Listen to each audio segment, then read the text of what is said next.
తాకట్టులో ఉన్న బంగారాన్ని విడిపించి ఆ రోజు ఆన్లైన్ రేటుకే మేము కొంటాం. Sharma gold company.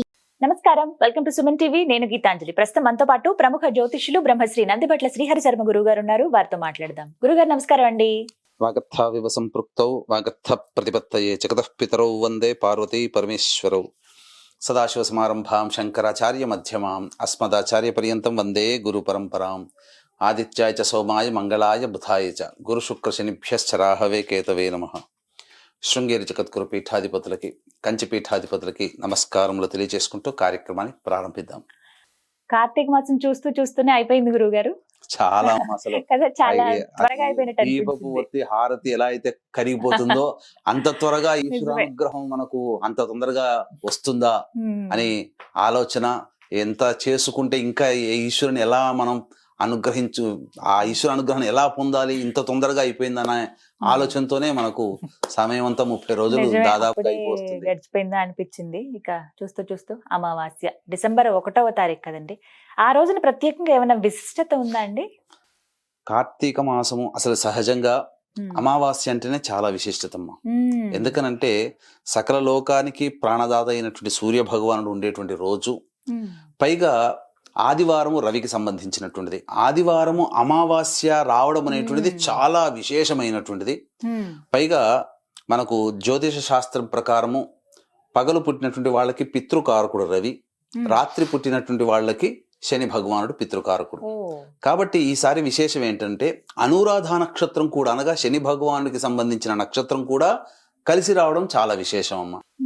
కాబట్టి ఆదివారము అమావాస్య మరియు అనురాధ నక్షత్రం, కాబట్టి ఇది చాలా అత్యద్భుతమైన అమావాస్యల్లో ఇది కూడా ఒకటి అని చెప్పవచ్చమ్మా.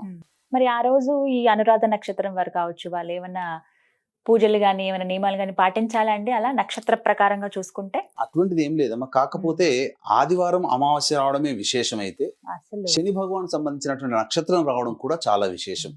అందులోనూ శని పీడలతో చాలా మంది ఇబ్బంది పడుతుంటారు. కాబట్టి ఆ రోజున చక్కటి పరిహారాలు కూడా పాటించుకున్నా, అనగా వృషభ, మిథున, కర్కాటక, సింహ, తుల, వృశ్చిక, మకర, కుంభమీన రాశిలో జన్మించిన వారికి భవిష్యత్తులో రేపు మార్చి నుంచి శని భగవానుడు కూడా మారుతున్నాడు వచ్చే సంవత్సరం. కాబట్టి ఆ శని భగవాన్ యొక్క మార్పు వలన కూడా కలిగేటువంటి వాళ్ళకి కూడా, అనగా ద్వాదశ రాశుల వాళ్ళకి కూడా శని కర్మాధికారి కాబట్టి కర్మదోషం తొలగించుకునే ప్రక్రియ ఈ ఆదివారం అమావాస్య రోజు రావడం చాలా విశేషం.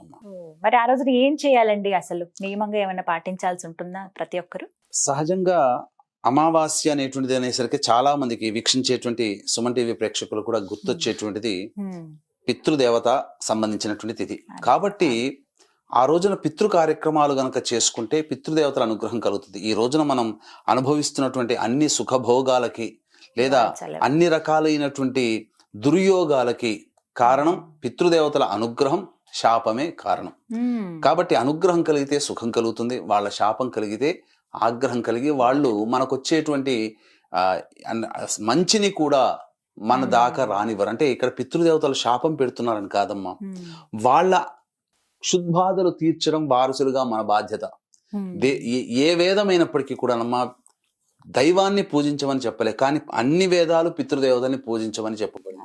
కాబట్టి మనిషి అన్నవాడు తన కనిపించినటువంటి తల్లిదండ్రులకి ఈ యొక్క ఆదివారం అమావాస్య కలిసి వచ్చినటువంటి డిసెంబర్ 1వ తారీఖు రోజున పితృ కార్యక్రమాలు, కనీసము పితృదేవతల చిత్రపటం దగ్గర దీపారాధన చేసి తర్పణాది కార్యక్రమాలు చేయాలి.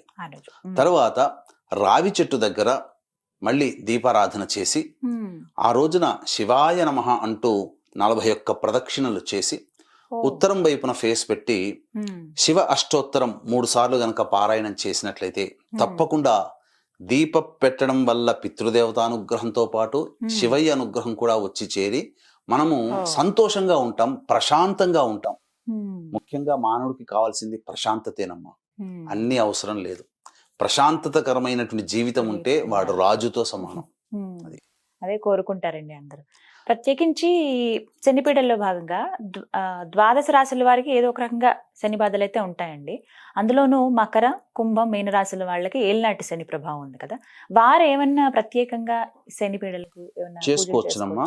ముఖ్యంగా ఈ సంబంధించినటువంటి ఈ ఆదివారం అమావాస్య రోజున పొద్దున్నే కాలకృత్యాదులు తీర్చుకొని, ముఖ్యంగా నది దగ్గర ఉన్న వాళ్ళైతే నది స్నానం చేస్తే గంగా స్నానం చేసిన పుణ్య ఫలితం దక్కుతుంది. తలాంచి శుభ్రం చేసుకోవాలి. తదనంతరం శివాలయానికి చేరుకొని నవగ్రహాల చుట్టూ శివాయ నమః అంటూ 27 ప్రదక్షిణలు చేసి శని భగవానుడికి తైలాభిషేకం, అచ్చమైనటువంటి నల్ల నువ్వుల నూనె, దీపారాధన నూనె వాడకూడదు. ఆ తైలాభిషేకం జరిపించిన తర్వాత అక్కడ ఎలాగో దీపారాధన చేస్తాం. తదనంతరం అన్నము నల్ల నువ్వులు కలిపిన 8 ముద్దల నైవేద్యంగా పెట్టడం. తర్వాత వృద్ధాశ్రమంలో ఆ వృద్ధులకు ఏదైనా తినే పదార్థాలు, పండ్లు ఇట్లాంటి కార్యక్రమాలు పంచవచ్చు. పారిశుద్ధ్య కార్మికులకి, వికలాంగులకి ఏదైనా గాని సహాయం చేసినా, ధన సహాయన, ధన రూపేణ, వస్తు రూపేణ సహాయం చేసినా ఆ శనీశ్వరుని యొక్క అనుగ్రహం చాలా తొందరగా కలుగుతుంది.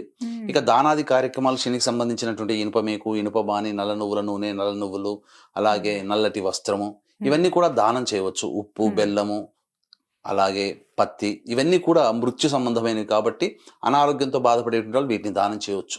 ముఖ్యంగా ఆ రోజున చేయవలసినటువంటి పనులు నదీ స్నానము. నదీ స్నానం లేకపోతే కనీసము మన ఇంట్లో ఏ నది నుంచో తెచ్చుకున్న నీళ్లు ఉంటాయి కదా, బకెట్లో వేసి ఆ బకెట్లో శిరస్సును చల్లుకోవాలి. కానీ సూర్యోదయాత్ పూర్వమే స్నానం చేయాలి, ఇది నియమం. ఇక చెయ్యకూడని పనులు అటువంటి ఏంటంటే మాంసాహారం భుజించకూడదు, దాంపత్యము పనికిరాదు, ఒంటికి నూనె రాసుకోకూడదు, తర్వాత ఈ తులసి ఆకులు, మారేడు ఆకులు తెంచకూడదు. ఆదివారం అమావాస్య రోజున ఇటువంటి పనులు చేయకూడదు. ముఖ్యంగా ఇంట్లో సూర్యోదయాత్ పూర్వమే ఇల్లంతా కూడా తుడుచుకోవాలి. పైగా చీపురు అనగా లక్ష్మీ సంబంధమైనటువంటి వస్తువుల్ని మనం కొనుక్కోకూడదు ఆదివారం రోజున. ఈ నూనె కూడా అమావాస్య వచ్చిన రోజున. కాబట్టి అంతకుముందే అమావాస్య ప్రారంభమైంది, కానీ శనివారం నాడు చతుర్దశి ఉంటుంది కాబట్టి ముందు రోజు మారేడు దళాలవి, తులసి దళాలు కోసుకోవచ్చు. మధ్యాహ్నం 3 గంటల చిల్లరకి ఈ అమావాస్య ప్రారంభమవుతుంది కాబట్టి శనివారం నాడు. ఆదివారము 11:59 వరకు అమావాస్య ఉంది కాబట్టి ఈ లోపల పనులన్నీ కూడాను పూర్తి చేసుకోవచ్చమ్మా. ముఖ్యంగా పితృదేవతలకి పిండ ప్రదాన కార్యక్రమాలు చేస్తే మంచిది, లేకపోతే కనీసం తర్పణాలైనా చేయాలి అది. ఇంకా విశేషంగా ఈ అమావాస్య రోజున కాబట్టి శివానుగ్రహము, లక్ష్మీదేవత అనుగ్రహం చాలా తొందరగా కలుగుతుందమ్మా. ఏ విధంగా అండి?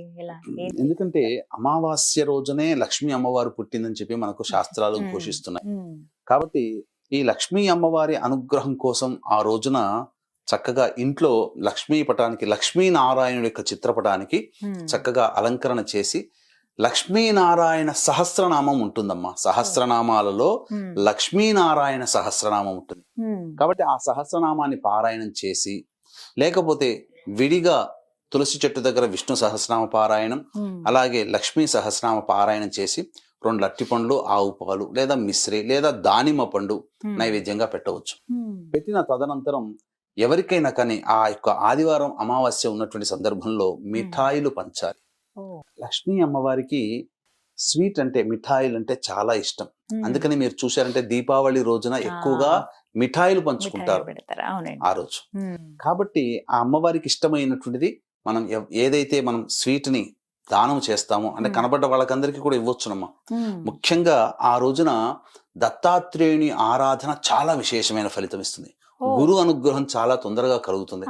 కాబట్టి దత్తపాదుకా స్తోత్రము కానీ, దత్తాష్టకము కానీ, దత్త కవచము కానీ వీలైనన్ని సార్లు పారాయణం చేయవచ్చు. ఇంకా అమావాస్య రోజున ఇంకా చెప్పాలి అంటే లలితా సహస్రనామ పారాయణం చేసినా చాలా పుణ్యం అమ్మ. ఆదివారం పౌర్ణమి అని చెబుతారు, కానీ ఈ విధంగా లలితా సహస్రనామ పారాయణం చేయడం కూడా విశేషం అమ్మ. కాబట్టి ఎవరికి అలవాటు ఉన్నటువంటి దేవతా స్తోత్రాన్ని వాళ్ళు గనక పారాయణం చేసుకుంటే అద్భుతమైనటువంటి ఫలితం కలుగుతుందమ్మా, అందులో ఏమాత్రం సందేహం లేదు. అలాగే ఈ యొక్క కార్తీక మాసం నెల రోజుల్లో ఆఖరి రోజు కాబట్టి ఈ ఆఖరి రోజున ముఖ్యంగా చంద్రుడు ఉండనటువంటి రోజు, సూర్యుడు మాత్రమే ఉండేటువంటి రోజు.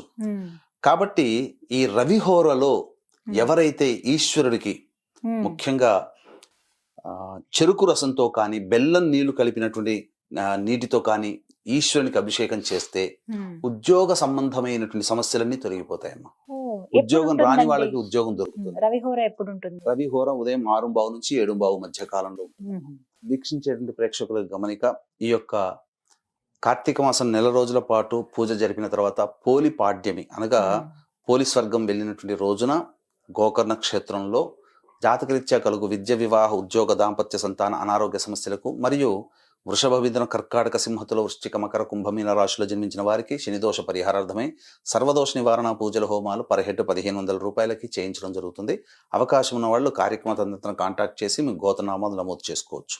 ఇక దాంపత్య సమస్యలకి వివాహ సమస్యలతో ఇబ్బంది పడేటువంటి వాళ్ళు ఈ సంబంధించినటువంటి పటిక బెల్లం ఉంటుంది కదమ్మా, ఆ పటిక బెల్లం పొడిని నీటిలో వేసి ఆ నీటితో 7 నుంచి 8 మధ్య కాలంలో అభిషేకం చేసుకోవాలి.